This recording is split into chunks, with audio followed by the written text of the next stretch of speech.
Sen benim Gülcan'ım şimdi. 49. Meşede gittik. Uyan vay sen aksa giye kurkuya yaksan. Yıkırıyın şuna. Bir aks şu muğa gende meşede götürüp biz. Ha. Ahıram yıkılayın da yıkıla. Ha şurada pes sen var ya. Ben varım. Ben o Atayo, merhum Şamsi, Nanay, Ha. Cemile, Suriye Ha. ve Katabacı. Manice. Onlar bir aks şuradan var. Ha? Şuradan bir aks var ki sen nemani akkasın içinde götürende ben orada atamın kucağındayım yığılayım. Ha yıkılıyor. Bir şapat bana vurdu, o şapat yanımda hanım.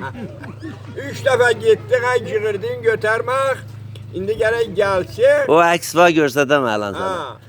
Ya ahır Gülcan'la güle doğu sen yıkılıyorsun. Maşurlara Selam mine. amca. Bak. Taksilere mine bu yana giyende.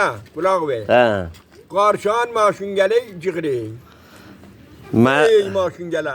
Xiyal sen bile o gele ama bura. indi Gülcan xoşu gəlir. Ha? Gülcan oynayır. Gülcan güle oynayır. Yanım otaqdan şurada bir tabağa oturuyor. Öğlen çıkınca bir dükkanı tutun giyin. Xeyla bir yanı aktardım. Ben geldim Ha, mənicə öz olursan tapuyun. Ha? Mənicə itu tapuyunda. Məni cem etti sizem Gülcan'la bir küçüğüne şuna giyin gittim ben geldim tapdım. Məni Ha. haramdayım. Hərəmin içində. Ha, ördək. Satqulu götəru. Ha? Satqulu götəru. O saat kulu yana nama.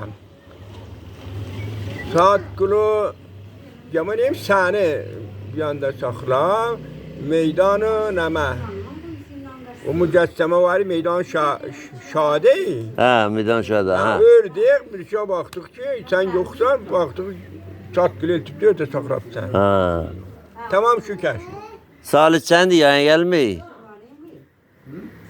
51 zaolar idi, 51. Çün 2 yaş ola orada. Gülcan 3 yaş olayan da değil.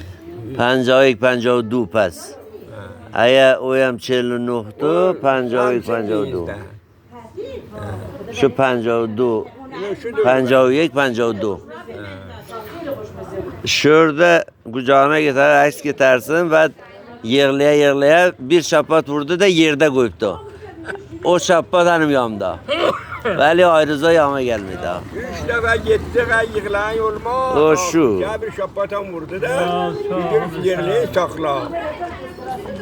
O dürüsttü şu muğayı. Salı 1952. Ya شما در بکنه جان خدا سلام خدا